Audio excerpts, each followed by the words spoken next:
신앙 고백 드리겠습니다.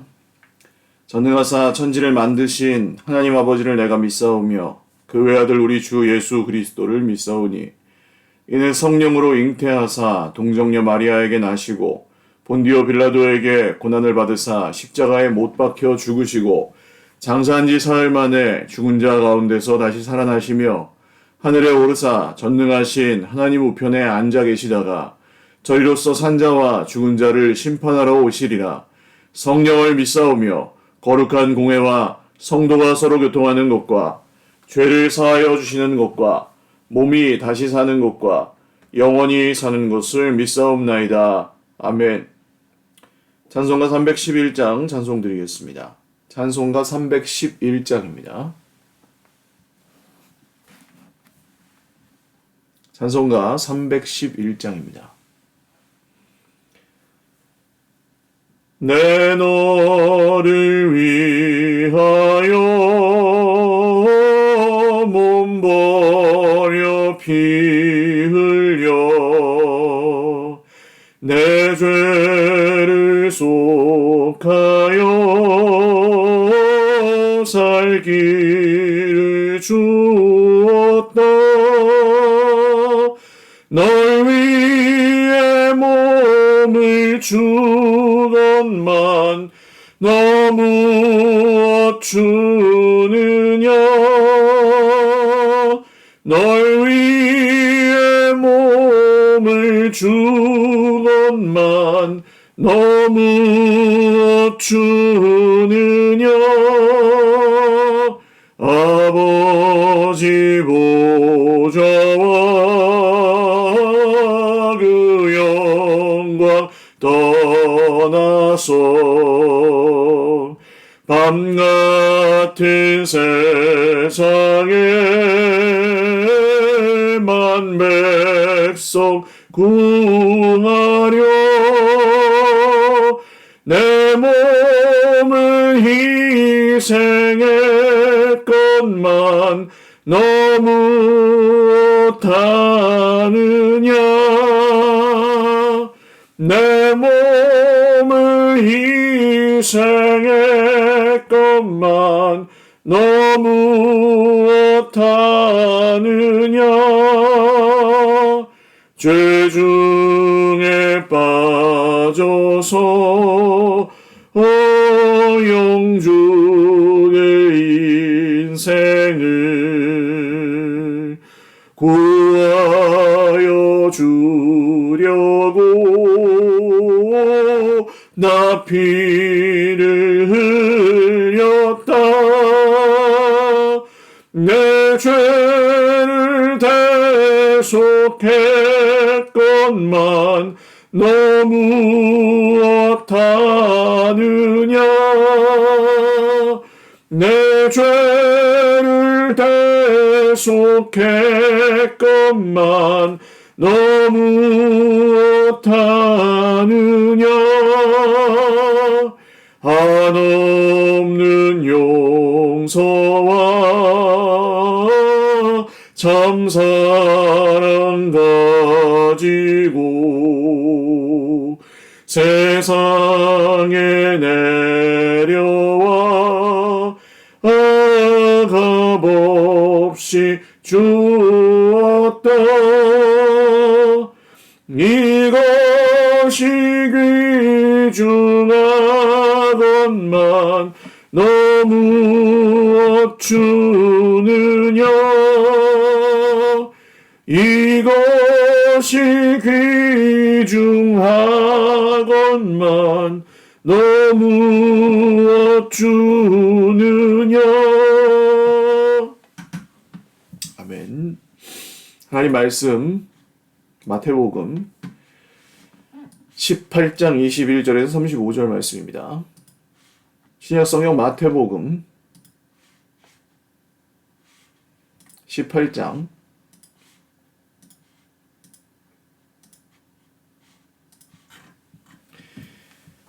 21절에서 35절 말씀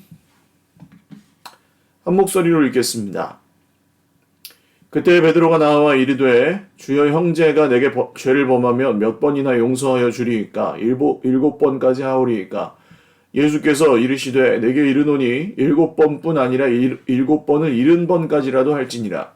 그러므로 천국은 그 종들과 결산하려 하던 어떤 임금과 같으니 결산할 때에 10,000달란트 빚진 자 하나를 데려오매 갚을 것이 없는지라 주인이 명하여 그 몸과 아내와 자식들과 모든 소유를 다 팔아 갚게 하라 하니 그 종이 엎드려 기도하며 이르되 내게 참으소서 다 갚으리이다 하거늘 그 종의 주인이 불쌍히 여겨 놓아보내며 그 빚을 탕감하여 주었더니 그 종이 나가서 자기에게 100데나리온 빚진 동료 한 사람을 만나 붙들어 목을 잡고 이르되 빚을 갚으라 하매 그 동료가 엎드려 간구하여 이르되 나에게 참아주소서 갚으리이다 하되 허락하지 아니하고 이에 가서 그가 빚을 갚도록 옥에 가두거늘 그 동료들이 그것을 보고 몹시 딱하게 여겨 주인에게 가서 그 일을 다 알리니 이에 주인이 그를 불러다가 말하되 악한 종아 네가 빌기에 내가 내 빚을 전부 탕감하여 주었거늘 내가 너를 불쌍히 여김과 같이 너도 내 동료를 불쌍히 여김이 마땅하지 아니하냐 하고 주인이 노하여 그 빚을 다 갚도록 그를 옥졸들에게 넘기니라.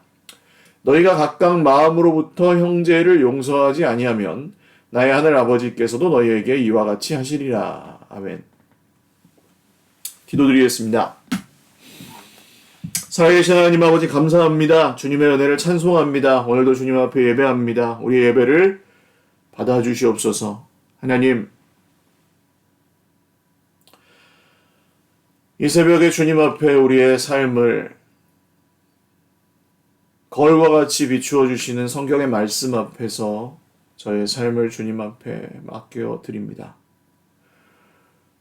솔직히 우리의 힘으로 감당할 수 없는 어려운 문제들도 있습니다. 마음에는 간절히 원하오나 우리의 능력으로는 도달할 수 없는 것들이 너무나 많이 있습니다. 주님 우리를 긍휼히 여겨 주시옵소서.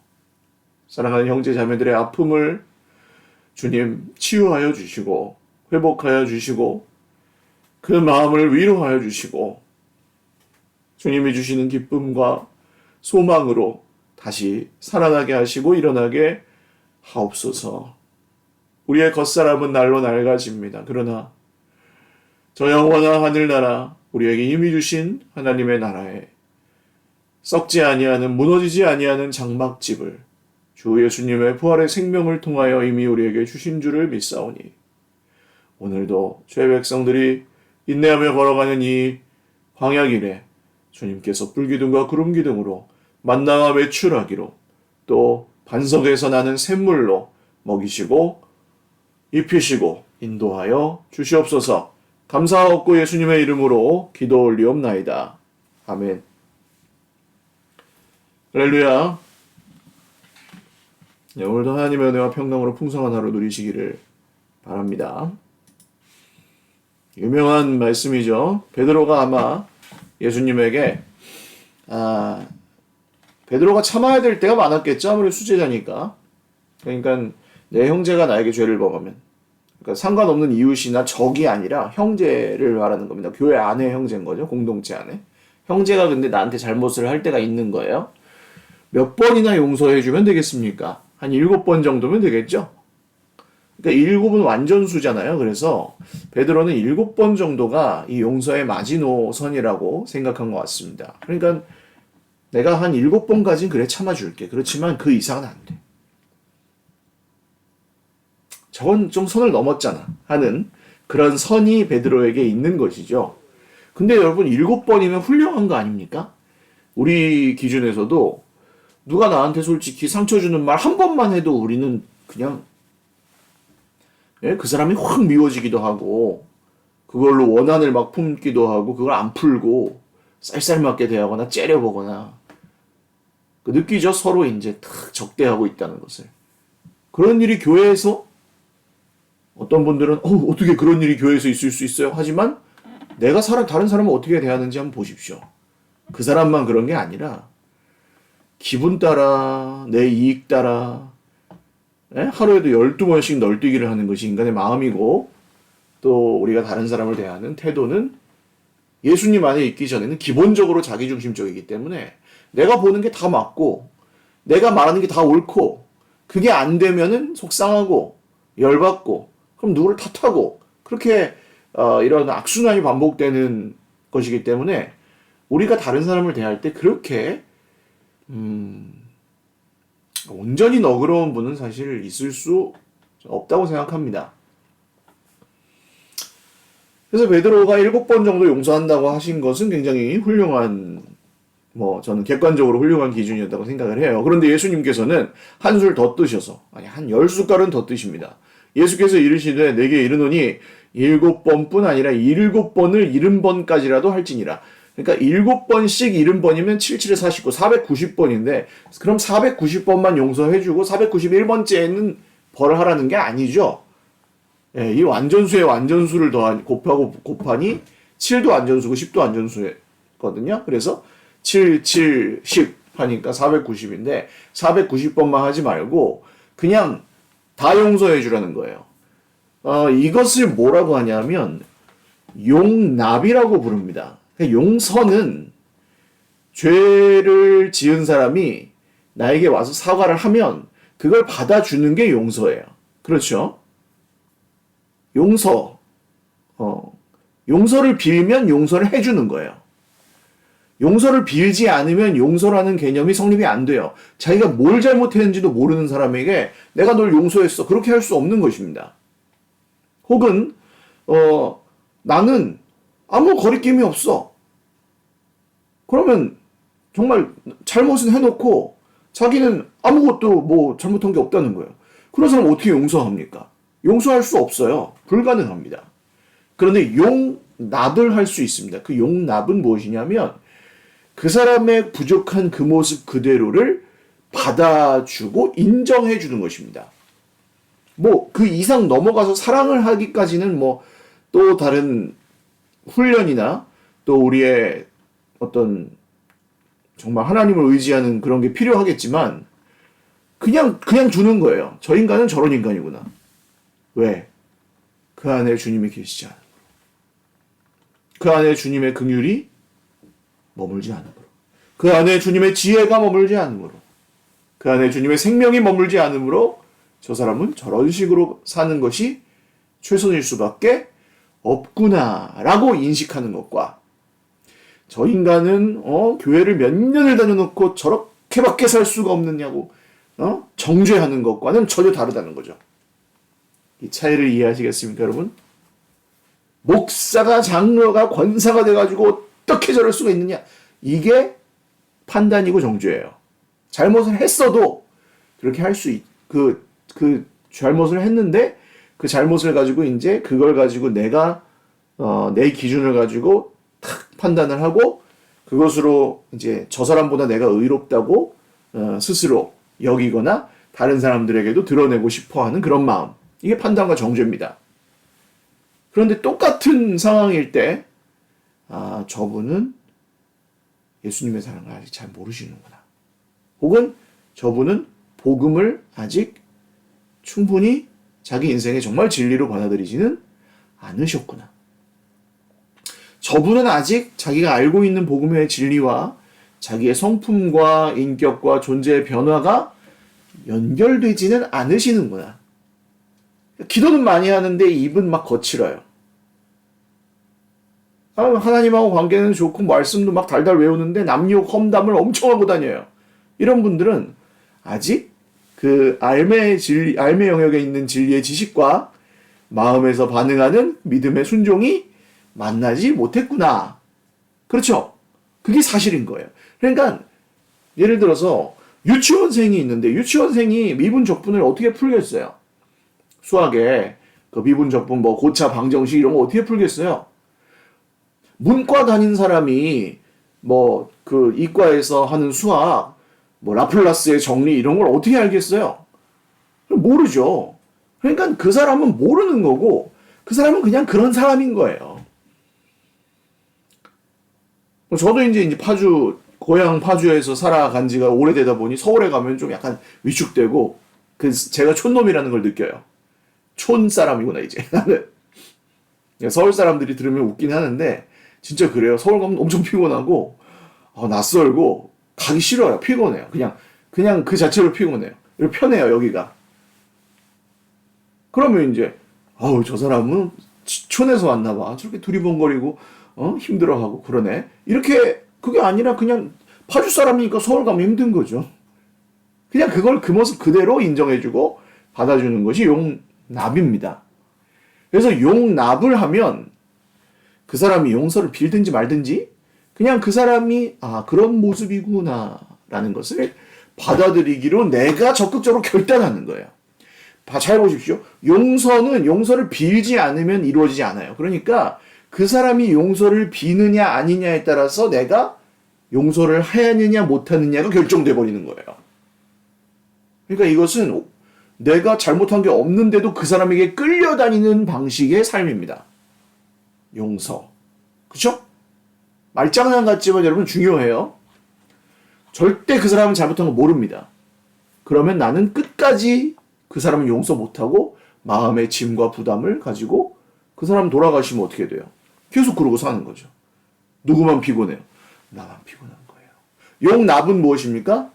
어떤 죄를 저질렀을지라도 나에게 어떤 상처를 준 사람이라 할지라도 주께서 나를 받아주셨으니 나도 당신을 그대로 인정하고 받아들이겠소. 왜냐하면 너는 나보다 예수님을 알지 못하고 너는 아직 복음의 그 진리와 생명을 누리지 못하고 아직 너는 그 말씀의 진리가 너의 인격과 삶을 기준을 변화시키는 데까지 이르지 못했다는 것을 내가 알기 때문에 당신이 비록 잘못을 했지만 나는 당신을 긍휼히 여김으로 품고 위해서 기도하겠습니다. 이런 마음을 가질 수 있다는 것입니다. 이게 용납입니다. 491번째 하셔야 되는 거죠. 여러분 이 용납의 원리를 삶 가운데 잘 적용하시면서 산다면 그 사람에게 유익이 돌아가고 나는 손해인 것 같지만 사실은 나의 마음이 자유함을 얻고 주님이 주신 그 구원을 내가 그 남에게 베풀므로 인하여 또한 나도 주님께 환대를 받는 인생으로 더욱 변화되는 줄을 믿으시기를 주님의 이름으로 축원을 드립니다. 그리고 인간은 아무리 못된 인간이라 할지라도 그 속에 하나님의 형상이 새겨져 있고 특별히 형제들, 교회 안에 공동체에 있는 형제들은 이 예수님의 형상이 그 안에 있는 사람들이에요. 그래서 처음에는 모르지만 그래도 내가 그것을 용납해 주고 또 용납하는 마음으로 사랑하는 마음으로 또 가르쳐 주고 또 기다려 주기도 하고 도와주기도 하고 그렇게 계속 섬기고 하다 보면 이 사람이 알아요. 왜냐하면 세상에서 자기한테 그렇게 해준 사람이 없거든.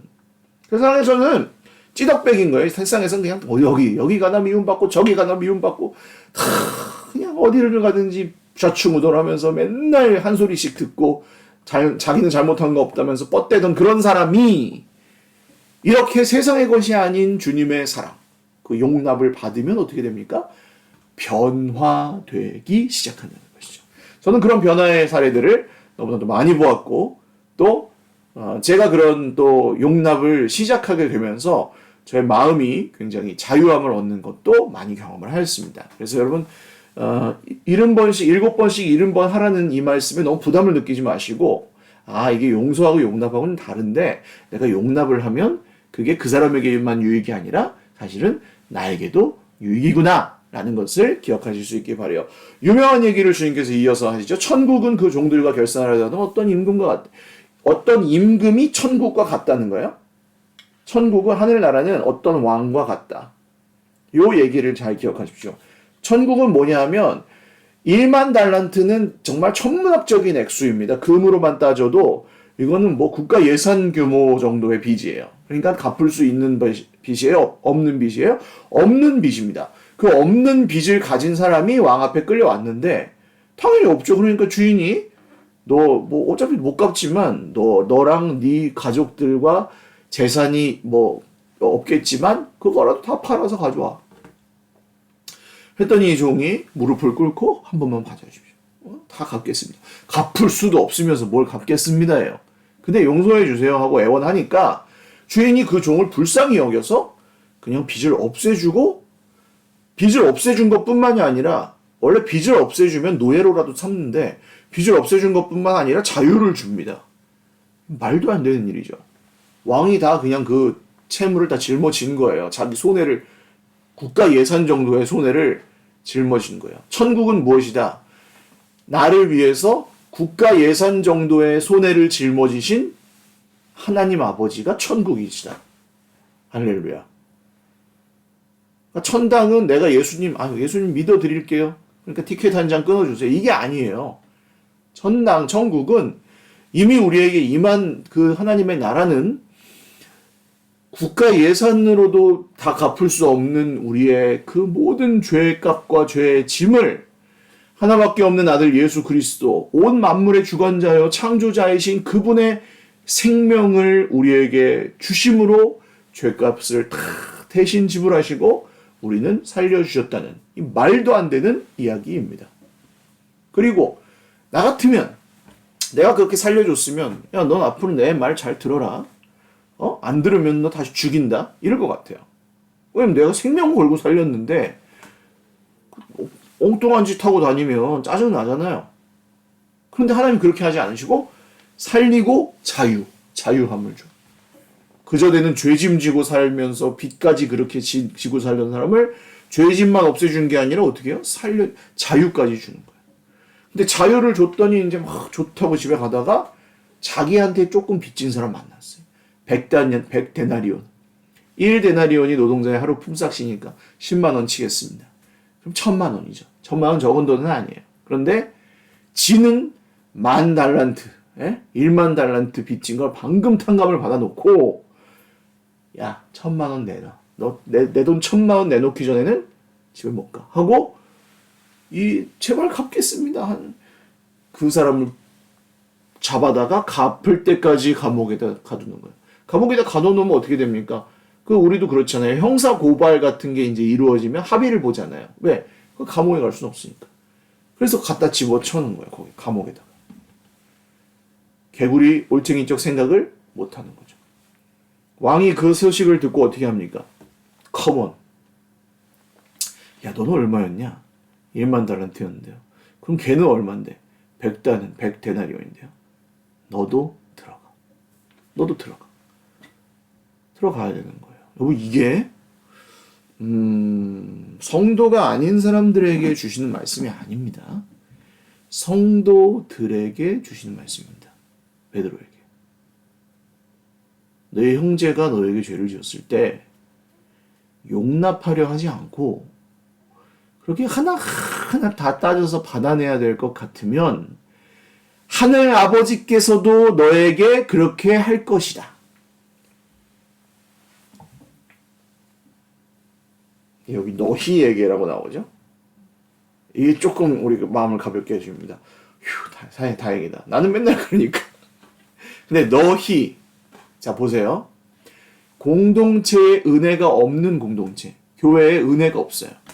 교회를 가면 쌀벌하고 쌍막하고 사람들이 말을 한마디 뱉으면 아주 칼 같은 말들만 나오고 원망, 불평, 지적질, 이 교회는 이게 문제고 목사님이 그런 게 문제고 이 교회는 이게 문제고 저 교회는 저게 문제인데 내가 아는 교회는 그런 게 아니고 뭐 이런 대화만 하는 교회가 있거든요.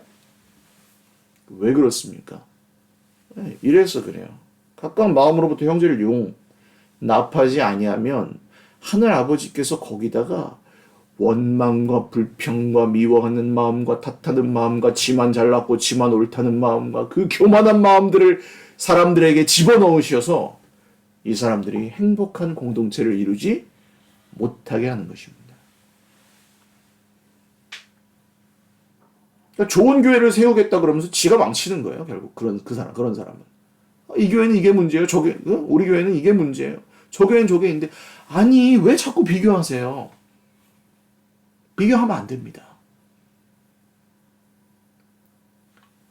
달라요. 우리 집 애랑 저 옆집에 서울대 간 애랑 다른 것처럼 한 100명쯤 모이는 우리 교회와 1000명쯤, 10,000명쯤 모이는 교회는 달라요. 그게 꼭 규모 때문에 다른 것만도 아니고 그냥 달라요. 교회는 다 달라요. 그래서 우리는 조금 더 용납하는 법을 배워야 되고 그래야만 공동체 안에서 하나님의 나라를 누릴 수가 있습니다. 안 그러면 자기가 헤아리는 그 헤아림으로 자기가 도로 헤아림을 받으리니 형제의 눈에 가시는 보면서 자기 눈에 들보는 보지 못하는구나. 바리새인들의 특징이죠. 그냥 입을 닫고 있는 게 차라리 낫습니다. 그럴 것 같으면. 내가 용서를 못하겠다. 침묵하고 기도하는 거예요. 내가 용납을 도저히 못하겠다. 침묵하고 기도하는 거예요. 다른 방법이, 더 좋은 방법이 있으면 알려주십시오. 저는 이 방법 외에 더 좋은 방법을 찾지 못했습니다. 용서가 안 될 때가 있죠. 저걸 죽여 살려 한마디 그냥 콱 해가지고 그냥 진짜 어떻게 몰라도 저렇게 모를까? 교만해도 어떻게 저렇게 교만할까? 이런 생각이 들 때가 있거든요. 그때 막 한 대 쏴 붙여가지고 못 이길 것 같으세요? 다 이기지 웬만하면. 목사인데 제가 말도 잘하고 제가 자꾸 이런 얘기하니까 제 아내가 막 웃는데 제가 이겨요. 웬만하면 뭐 말싸움 해가지고 못 이길 거 없어요. 뭐 잘못한 것도 없고 떳떳하니까. 이렇게 말씀드려서 죄송합니다. 그냥 예화예요. 근데 그렇게 하면 하늘에 계신 하늘 아버지께서도 우리에게 그와 같이 하신다는 거예요. 야, 그렇게 따질래? 너도 한번 따져볼까? 너도 한번 따져볼까? 네가 그 사람을 보는데 그런 마음인데 내가 널 볼 때는 어떤 마음이었는지 아니? 그럼 그건 무너지는 거죠. 거기서. 주님, 제가 잘못했습니다.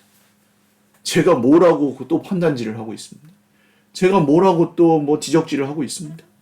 제가 뭐라고 또 정죄하고 있습니다. 제가 또 뭐라고 또 미워하고 있습니다. 주님 피로 값주고 사신 저분을 제가 또 뭐라고 미워하고 있습니다. 이렇게 회개가 나오는 게 정상입니다. 그리고 그 다음에 침묵하는 거예요. 밉죠. 계속 밉고 계속 미운 짓 하는데 그냥 이거 주님의 백성이잖아요. 주님의 백성. 주님의 피로 값주고 사신 주님의 백성. 나의 은인의 아들이에요. 생명의 은인의 아들. 생명의 은인의 딸. 어떻게 해? 잘 모셔야죠. 싫어도 대접을 해야지. 인간된 도리로서라도. 그게 은혜 받은 사람들의 삶인 거예요. 서로에게 그렇게 하니까 교회 공동체는 세상의 동호회나 모임과는 다를 수밖에 없는 것입니다. 용납하고 환대하는 것이 서로 가능해지는 것입니다. 미루어 다른 사람의 형편을 짐작하는 것이 가능해지는 겁니다. 얼마나 힘드실까? 말만 하지 않아요. 얼마나 힘드실까 하면 도와주는 거예요. 얼마나 힘드실까 하면 전화를 한번 하는 거예요. 얼마나 힘드실까 하면은 도움이 뭐 될 거 없습니까 하고 물어보는 거예요. 그런 걸 하는 게 교회 공동체의 특별함이죠. 사랑하는 여러분, 부디 형제가 나에게 죄를 범하였을 때, 또 형제에게 판단거리, 정죄거리가 있을 때, 그때 진짜 교회가 되시기를 주님의 이름으로 축원합니다. 그런 일들을 만날 때 내가 진짜 교회 공동체의 주인 한 일원임을 내 믿음과 내 그 용납의 긍휼한 마음으로 증명해 내시기를 주님의 이름으로 축원합니다. 그러면 저와 여러분은 그런 삶을 살아간다면 이 세상 어떤 사람도 우리를 요동하지 못하게 하는 강력한 정말 믿음의 방패를 소유하게 되는 것과 같습니다. 싸움을 걸어야 싸움이 걸려야 싸움이 되죠.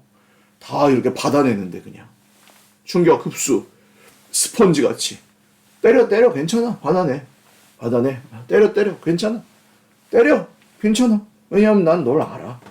네 실력을 알아. 네가 그 정도 되는 걸 내가 알아. 우습게 보는 게 아니라 그냥 네가 몰라서 그런다는 걸 알아. 네가 은혜를 아직 모른다는 걸 알아. 네가 아직 유치원생 정도의 믿음밖에 안 된다는 걸 난 알아.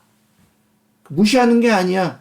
그냥 나는 너보다 조금 한 걸음 더 앞서 주님 따라가고 있으니까 내가 봐줄게. 왜냐하면 내 앞에도 그렇게 나를 봐준 사람이 있고 우리 주님이 나를 그렇게 봐주셨거든. 그러니까 내가 너를 그렇게 봐줄 수 있어. 멋있는 사람이죠. 이 사람이 무슨 조금 문제 생기 이런 거 가지고 그 인생이 막 흔들리겠습니까? 절대 그렇지 않죠. 주님이 그렇게 놔두시지도 않고.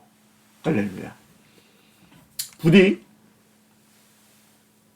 이 정말 좁은 문처럼 느껴지는 진리 앞에서 여러분 여기 약속에 말씀에 약속된 그 축복을 구하고 찾고 두드려서 얻으시고 누려내시기를 살아내시기를 주님의 이름으로 축원을 드립니다. 기도드리겠습니다. 살아계신 주님, 용서할 수 없는, 참 용서하기 어려운 사람들이 있습니다. 용서를 빌지도 않고 자기가 뭘 잘못했는지도 모른 채 나에게 준 상처들을 또 그냥 유야무야 넘어가고 적당히 지내려고 하는 우리 주변에 무신경한 사람들도 너무 많고, 심지어는 교회 안에서도 그런 일들을 겪을 때가 저희들이 있습니다. 좋게 넘어가려고 해도 때로는 그것이 쌓이고 쌓여 우리 마음속에서 상처와 아픔이 되어서 나도 복수하고 판단하고 정죄하는 것으로 그것을 풀어내려 할 때가 있습니다. 주님, 우리를 긍휼히 여겨주셔서 70번씩, 7번씩 70번이라도 용서하라는, 즉 용납하라고 하시는 주님의 음성을 그때 듣고 우리가 참 교회의 증거를 가질 수 있게 하옵소서. 싸움을 걸어도 싸움이 걸리지 않는 넓은 사람들로 우리를 성숙하게 하옵소서. 세상이 감히 우리를 흔들 수 없는 거대한 사랑의 사람들로 우리가 키워지게 하여 주시옵소서.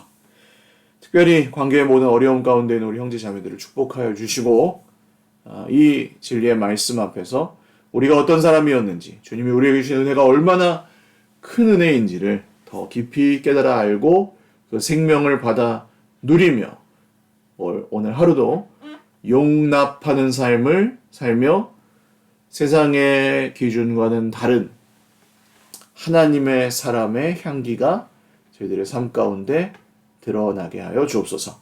감사하옵고 예수님의 이름으로 축복하며 기도 올리옵나이다. 아멘. 네, 감사합니다. 오늘도 주 안에서 행복한 하루 되시기를 바랍니다. 사랑하고 축복합니다.